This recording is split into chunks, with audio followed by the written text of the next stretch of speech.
Hello. This short video is going to show you how to make a quiz out of a Google form. This is a really great little tool that Google has for us, and it will completely grade it for you and everything. So in your Google Drive, you can tap on the New button, go down to More, and then choose Google Forms. Now I'm going to make this form out of, it's going to be a States of Matter quiz. And I'm just going to showcase some of the types of questions that you can use. So right now I'm on multiple choice. So I'm going to say, what state of matter is water? And then down here I can choose solid, liquid, gas, or air. Now I'm going to make this a required question. And now I'm going to go to the next question. And on this side over here, I can add any of these. So I can add a question.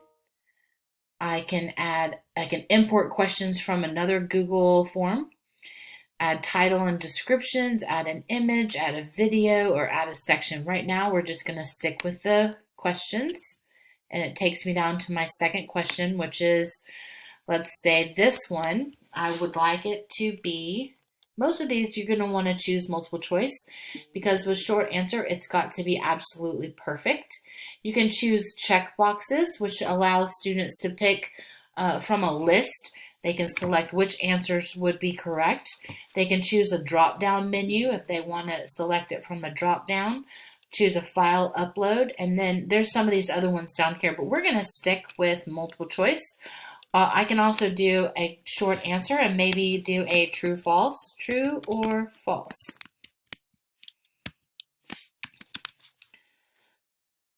Clouds are an example of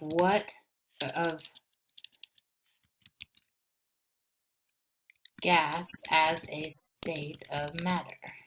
Well, I just put cloud of a gas. And then the short answer text would be here, and I can make this a required question. I can also add as many as I want here. I'm going to add one more, and I'm going to say, when a liquid melts, it goes from a solid, nope, hang on. Let me change that. When a solid melts, it goes from a solid to what? And I'm going to say gas, solid, liquid. And I'm going to make this a required question. Okay, now you may have noticed in there, as I was typing the question, it wants to choose whatever it thinks is the right question choice. So from here at the top, I'm going to go, notice I have a couple of different options. This one is a little palette here where I can customize whatever theme I have. This is a preview where if I click it, it'll show me what it's supposed to look like. But in order to make this a quiz, I'm going to go to settings. And I'm going to go over here to quizzes. And I'm going to choose to make this a quiz. And it says to assign point values to questions and allow auto grading. And that's exactly what I wanted to do. I'm just going to release the grade immediately after a submission. I can choose to release it later after a manual review. It says allow respondents to see missed questions, correct answers, and point values. All that is, you can edit that depending on what you would like. Under presentation mode, I can choose like a confirmation message at the end. I can have it show a progress bar, shuffle questions, and show the link to submit another response. If I don't want them to submit a second response, I would uncheck that box.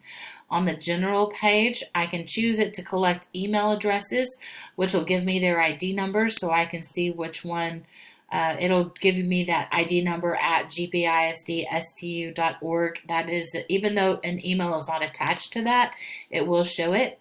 I can restrict it to only users. I can choose to have only one response. If I want them to be able to edit their answers after they submit, like if they see that they got questions wrong, if you want them to go back and double check.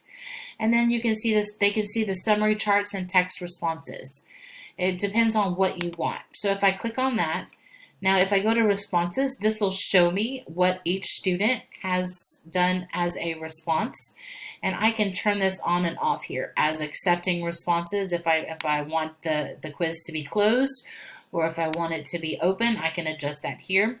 I can also export my answers to a spreadsheet that will allow me to see the responses in a spreadsheet view.